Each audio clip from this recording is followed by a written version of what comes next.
Mental illness. Are they helping or hindering? Hi friends, it's Adam, the crippled cannabis cowboy.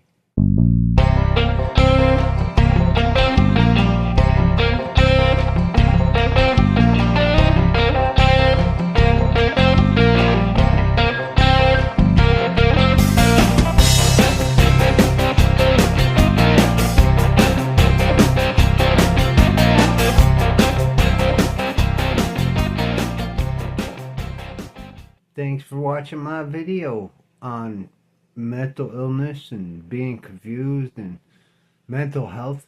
Your mental health is important. It's way more important than I ever even thought. If you like what you see, subscribe to the channel and check some more videos out. Mental illness.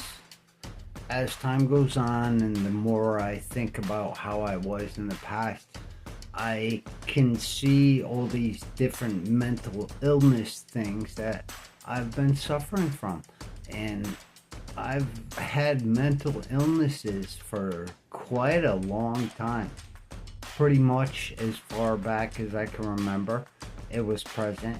Now, I'm grateful. I'm a good person. I have a big heart. I have a lot of compassion.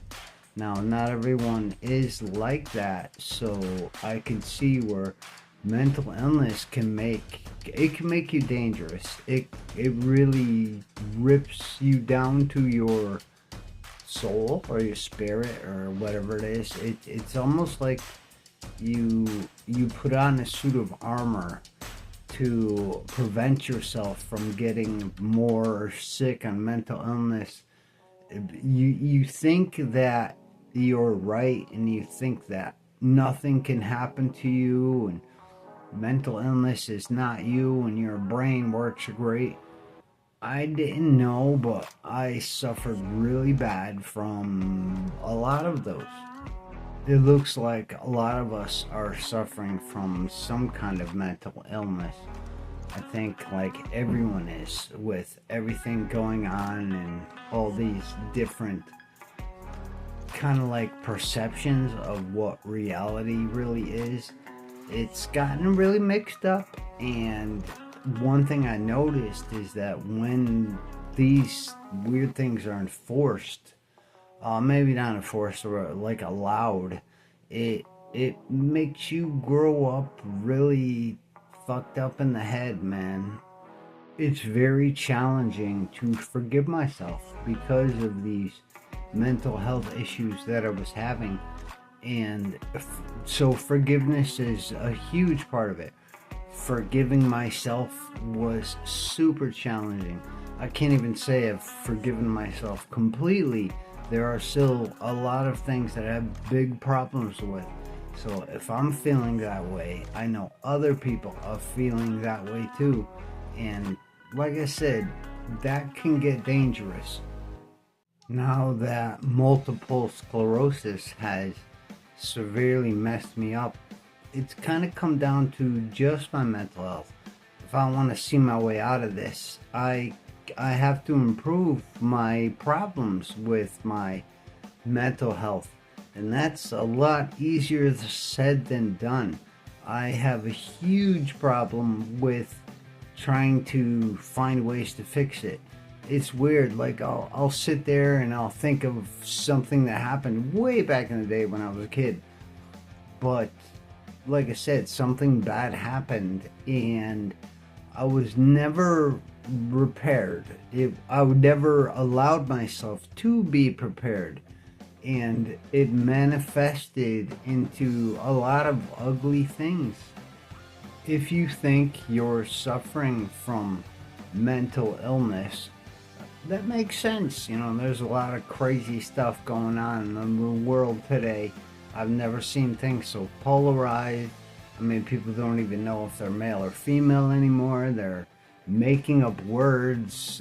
There's a lot of things that humans do that really makes no sense. It makes sense to whoever made it up, of course, but in the fact of reality, it doesn't make any sense.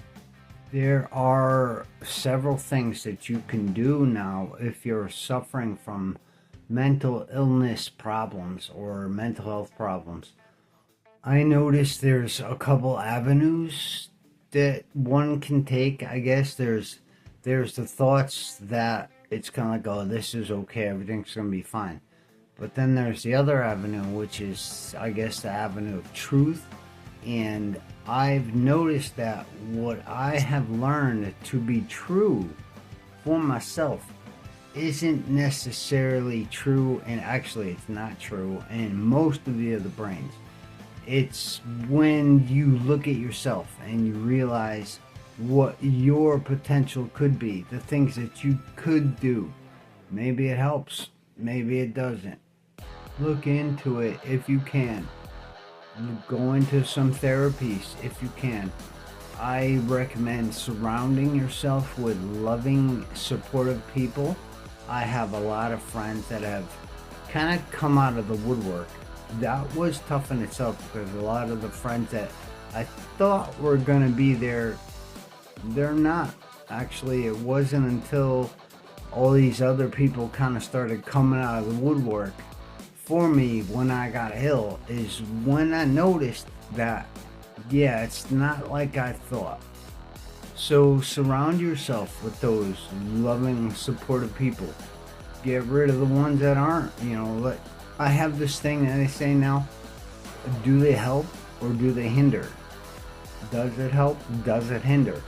I have looked at my life like that way, and I've learned that a lot of the people that I thought were helping, they weren't. They were actually hindering me. And it wasn't until I started noticing these things that I was able to deal with them, kind of like independently. And it takes a while. You're going to sit, for example, like the love of your life or something like that. Maybe they're not the way that you had hoped they were. And, it's not their fault. They have their own life. They're on this planet. There's all this kind of stuff that's going to happen to them and only them. And for them to worry about you, they don't like that. They certainly don't like someone like me that points out the Captain Obvious in situations. I love pointing out the Captain Obvious. It might not be for me. Actually, most of the time it's not for me, and it's stuff that I wouldn't want to hear. The only reason why I accept these weird things that I say is because I know how fucked up I really am.